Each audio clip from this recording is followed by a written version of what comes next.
Okay, you guys. So, I I'm sorry about that. I had gotten multiple phone calls, a few phone calls. Plus, I had gotten.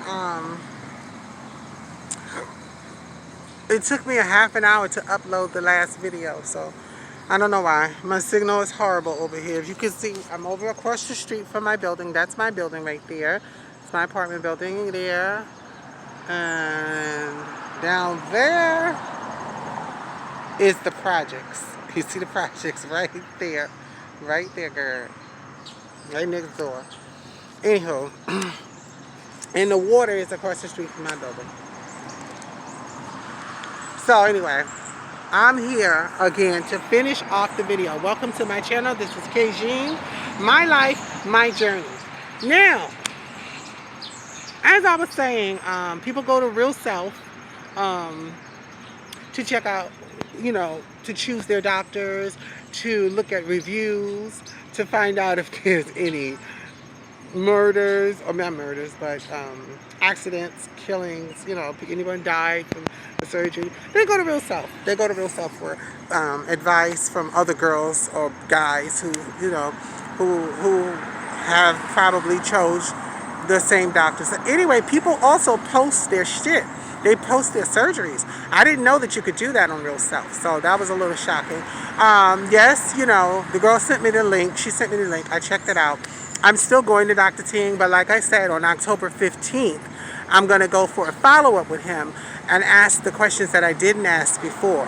Because when I was there before, for my first consultation, I don't know if I was nervous. I wasn't nervous. I was just so excited about the whole process. This was a year ago, you guys. Before the pandemic when I went. And then 2 weeks before my surgery date in March, they shut down all elective surgeries. So I wasn't able to have my surgery, to have my dream come true. Anywho, I'm back on again. I pushed my date back myself. I asked for December 16th for my birthday. So, and then as I'm doing now my research over the months during the pandemic, when you stuck in the house and if you're out of work for a few weeks or whatever the case may be, and in the beginning of the pandemic, I was out of work for a few months. And I was basically on the internet just researching a lot of stuff, researching Dr. Ting and all the stuff I needed to do. I had heard stories about his work, but I didn't, not to that severity. So, yes, she sent me the link. Yeah, I went to check it out.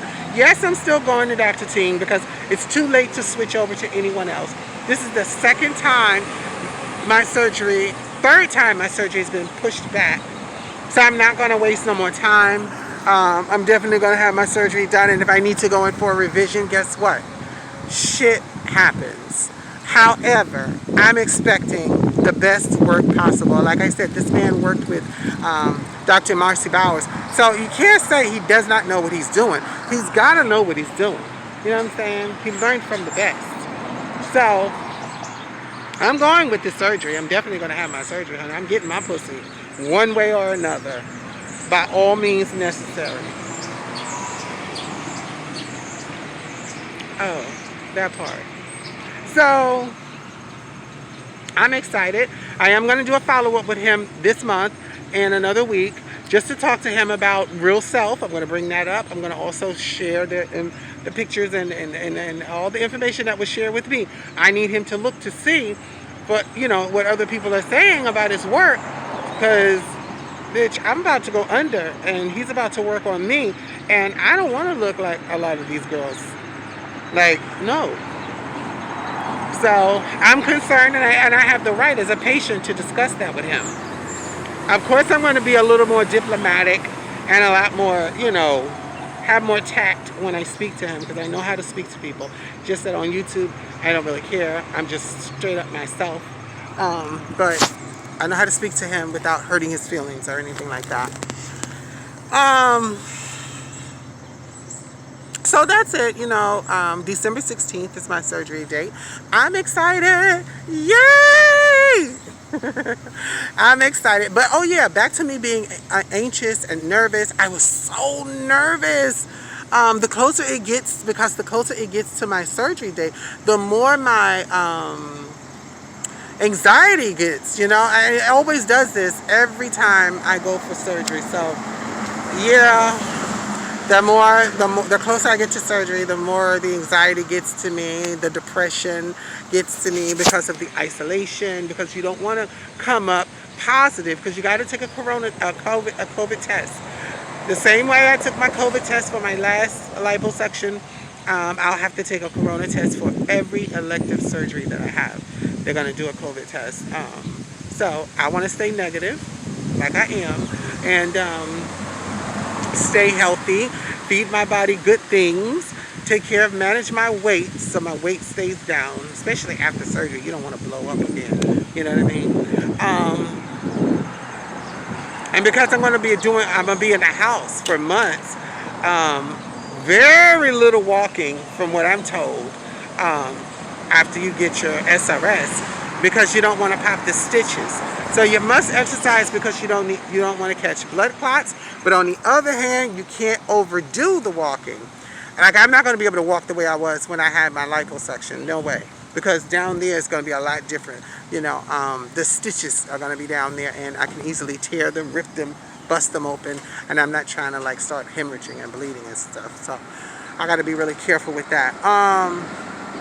But I was very nervous, you guys. Lately, I had been under a lot of stress. I didn't want to talk about it because I was a little. When I get like that, it's not a thing that anyone should be ashamed of. But you can't help but feeling the feeling that you're feeling when you're in it. When you're in that mode of depression, or you're in that mode of going through an anxiety attack, you're in that moment. And unless you're taking medications or doing something to alleviate you of that stress, of that anxiety, of that depression, of that horrible feeling, you're going to be in it. You're just going to stay in it. So I have Xanax, but I don't like taking them. So the doctor prescribed them to me a long time ago. But I just never really take them. So when I do take one, I pop a half of one because I don't really need it. I never wanted to be one to rely on medications to deal with my anxiety or my depression. I dealt with it all these years by myself, but it's so hard, y'all. It is so hard to have both of those things going on, and you have no relief of it. A lot of the times when I appear very calm and very confident, I'm always confident, but very calm and demure and relaxed. Inside, I'm like, I'm like that. I'm like, everything is beating so fast. My heart's like, my adrenaline is just going crazy inside. Like, but you wouldn't know that because I keep myself I've trained myself over the years to stay very calm because I'm always checking people out first. I trust no one. So when I encounter someone that I don't know, my first thing is to sit back, watch, listen, and pay attention to the person. Because I have to check you out. Now, if I seem quiet or shy when I'm around you, trust me, that is not the case. I'm checking you out. I want to see if you're the type of bitch that can be in my circle. If I really want your energy in my circle. If I feel like your energy is negative, it's not coming near me. I'm out. You are definitely not going to be cast for the role, honey. But yeah, but trying to manage it and deal with it by yourself, deal with anxiety, deal with depression for so many years, and you're constantly just like, you're like a ball of nerves inside. It's a lot. It's a lot, and it takes a toll. It takes a toll as you get older. The situation for you gets worse. Like, your anxiety can get worse the older you get, without being treated, of course. So now I take, like I said, I take the Xanax, and what happens with that is it usually calms me down. It evens me out. You know what I mean? And that's what happened last night. Last night when I took it, I was very calm. I woke up feeling so much better. I woke up feeling so refreshed and renewed and relaxed. I didn't have that extra weight on me anymore. You know, that's feeling like that. So, yeah, I'm going to stick to them, but only when I need them. I don't like taking them all the time. So when it gets to the point where it's too much, I'll pop a half of one. I forgot what the milligrams are because I didn't even pay attention to it. And I didn't want strong ones. I wanted the weakest ones that they had because I don't want to be high and I don't want to feel like a zombie. I didn't even want the medication, to tell you the truth. So that's why I only take a little half of it. But how I knew that my anxiety was getting out of control and I was allowing it to get the best of me, you guys, is yesterday. Yesterday on my way home, I stopped. I got food. I did a little bit of outreach. You know, I packed my little backpack here with soap and lotions and hair conditioner and condoms. And I passed out outreach, did outreach and stuff. But I also bought my food for myself and, you know, while I was out. And I got on the bus because I'm bus ride. She bus ride for now. So she get on the bus. And I get off right down here too. Matter of fact, you guys. There's the bus. See, that's the 40. I got off right there. Right down there. As I'm on the bus though, coming down this block, the bus driver says to me, because I don't even want to have to go through this. I explained this to my cousin already. Child, it's a mess. If you ride the bus, you know how it is. If you live in Long Island or Staten Island, they separate the people from the bus driver because of COVID. At one time, they had plastic in the bus dividing us, giving the driver 6 feet or more. He had almost half of the bus. All the drivers, all over Staten Island, had almost half of the bus. That's a lot of fucking space. Too much space if you ask me. And cramming all of these people in that little short space that's left over for us, cramming us in that. Now we gotta breathe each other's breath in. We gotta fucking sit back there, arm to arm, elbow to elbow, squeezed up, and there's no ventilation. There's no ventilation. The windows are not open. Like a lot of them don't open the windows for us. They just cram us in there as long as they are safe. They only give a fuck about their own safety, not ours, you guys. I picked up on that a long time ago. So you got all the windows closed on the bus, but your window is open. You also have plexiglass right by your seat, and you got 6 feet distance between us and you with plastic and iron chains. We got no protection. We just back there. Really? Okay. So it's designed to protect the driver, not the citizens that pay taxes and also pay to get on that motherfucker. So, I don't like that. I think it's very shady. You're setting all of us up. And you're wondering why. You're cramming us all together like that and won't open the windows. And you're wondering why. Like this bus. None of the windows are open. But it did say none of the service, that one. But another one just went by. And all the windows are closed. Like when I get on the bus, I'll open a window. Or tell somebody, another customer, open the windows up. Don't leave that, don't do that. So, anywho, this is what happened. This is how I realized that I had a problem like that my anxiety was getting the best of me yesterday.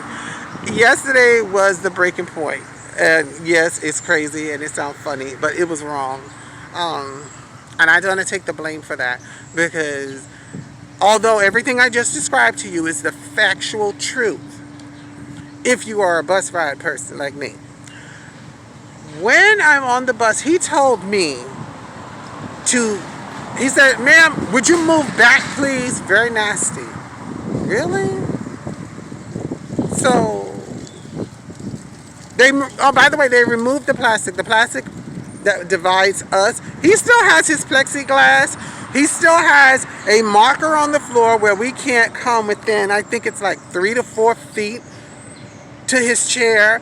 So we're basically behind, like, okay, in the front of the bus, if you ride the bus, there's like these senior citizen seats where people sit, like right in the front.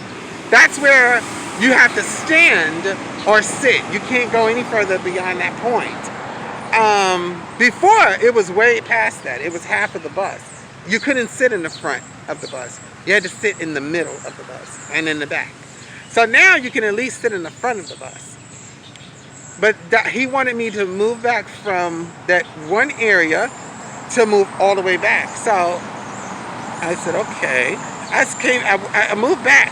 But then I noticed that the windows are closed. And I also noticed that this man is coughing near me. And child, listen, I'm not playing with nobody when it comes to my safety and with me getting my surgeries. If I come up positive for corona, I will not have my surgery. And I'm not letting shit get in my way. I'm not even having sex. I haven't had sex in over 2 fucking years. The only thing I had, like I told y'all, is oral sex. And I wasn't giving it. Matthew, where are you?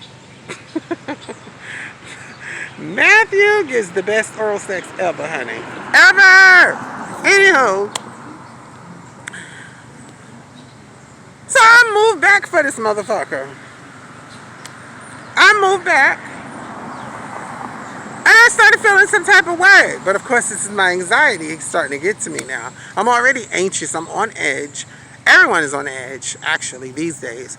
And I'm like, really? You got the windows closed. You got this old guy coughing with his mask is like down to his lip. Like, really? You don't even have it covered up. So I'm getting nervous and I'm getting scared. My anxiety, I'm like inside. So I walk back to the front of the bus. Well, to the front where the seats are, where we're allowed to sit at now.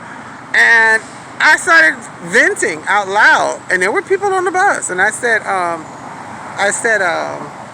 this is a setup. This is some bullshit. You got all of us crammed back here like sardines in a can, and you only care about yourself. You got yourself covered with a mask, with gloves, with plexiglass covering your chair, and then you have all this space between us and you. And you want me to move back here, all the way in the back, where, no, fuck you. I said, this is some bullshit, is what I said. Now, he's listening. He can hear me because I'm saying it. It's for he can hear me. I'm saying it loud enough so he can hear me. So when I get off the bus, which is right there, to go right here to my building, I said, fuck the bus drivers. Yes, I did. I sure did, honey. I said, fuck the motherfucking bus drivers, bitch.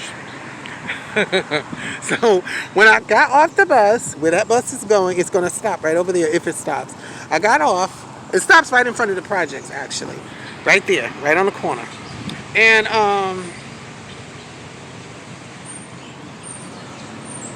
no, nobody got off right there today. Okay. But there's a 44. That was the one that I was on. The windows are open on that one, though, which is good. We got a good bus driver there today. Let's see if that one stops. No, that one didn't stop either. Okay, but there's a bus stop right there. So I got off on that bus stop. And as I'm getting off the bus, I say, fuck the bus driver. Girl, when I got to the ground and started, with my bags, and I got shopping bags, I got my food, I got my backpack. He said, excuse me? I don't know, some Spanish Latino guy. He said, excuse me? So I turned around and I said, fuck the bus drivers. Like, who the fuck is you chastising? I'm grown. I'm a grown ass woman. You don't, challenge me to repeat my motherfucking self. I said, fuck the bus drivers. The fuck? So I did just like that. He said, I don't know. He was saying something about, he was trying to tell me, yeah, but you cannot, I'm going to make sure that I ban you. I said, fuck you. Fuck the bus that you're talking about, because you have no control over who rides this bus. Only if someone physically attacks you or verbally attacks you somehow or threatens your life. I did none of those things. I was talking to myself and to everybody on the bus, and I walked off the bus saying, fuck the bus driver. I can say whatever the fuck I want to say, when I want to say it. I'm grown. There's a freedom of speech. I say what the fuck I want. You can't control that. So I don't know where the fuck he's from or what he's thinking, but he need to read that fucking handbook they gave him when he got his little bus driver job, making minimum wage. Shut up. You gonna ban me from the bus. Nigga, I have to go to work. I have to do a lot of things. You are banning me from shit. I didn't put my hands on you and I wasn't talking to you. And I was talking about you and you should have minded your business. That's what you should have done. But he didn't. He gonna question me, excuse me, like I wasn't gonna repeat myself. Do you know where you are? Do you know there's a project right there? Do you know? You don't talk shit to people over here. You get us off that bus and you get the fuck up out of this neighborhood. Quick.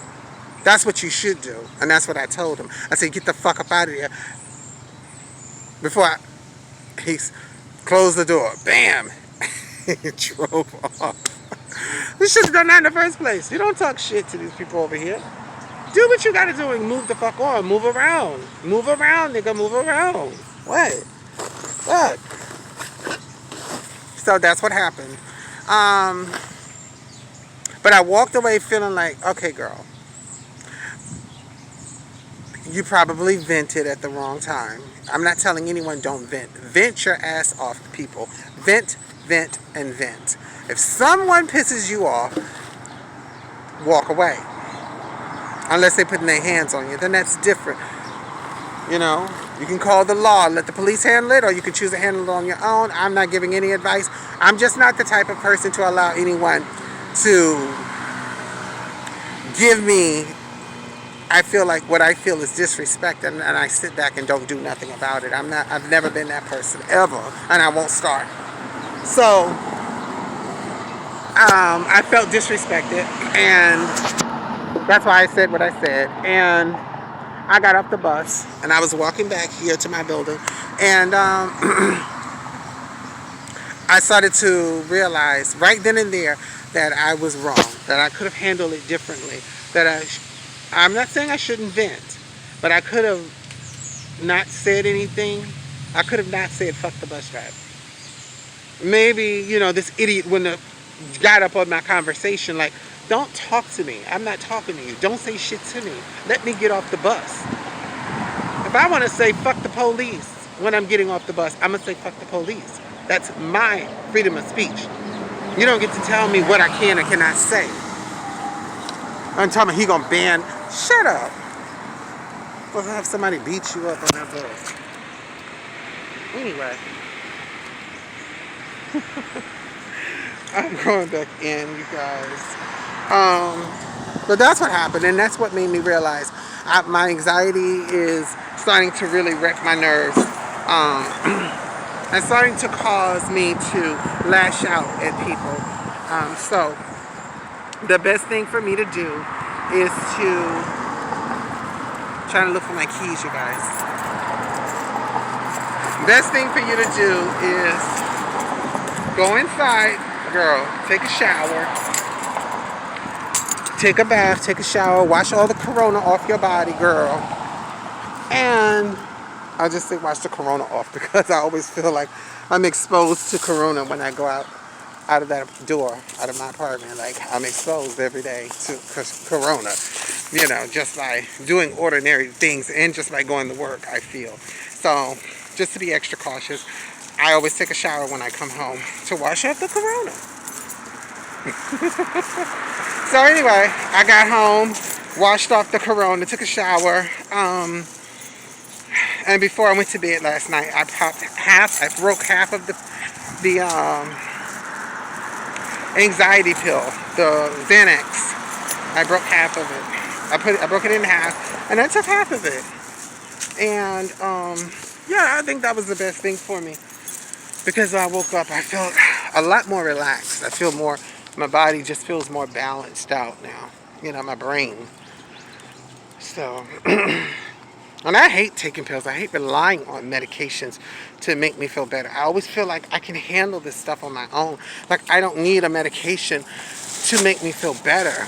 Like, you know. But it worked. So I ain't gonna lie about that. It definitely worked. So, I'm good. I am so good. This is my building. This is my body. I know y'all see all them hips. Look at that hip. Bam! She breaks it up when she comes through, baby. Yes.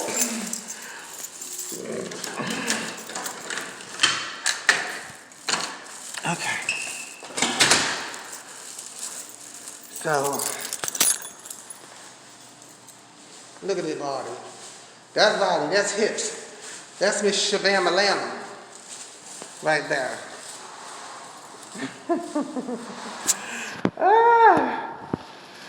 I'm waiting on some packages, but they're not here. So I'm about to go home, take a shower, eat my food, and relax. And call this girl that I just met who keeps trying to call me mother. She want me to be her mother so bad. I don't want no cheering. I don't want no cheering. But she calls me mother. But I'm mad because I don't really respond because you can't even get my name right, girl. You call me Kajina. My name is Kajin. So if you can't get that right, I could never be a mother to you, girl. My children would know my name. They would know how to pronounce my name correctly. And I gave you too many opportunities already. So, no.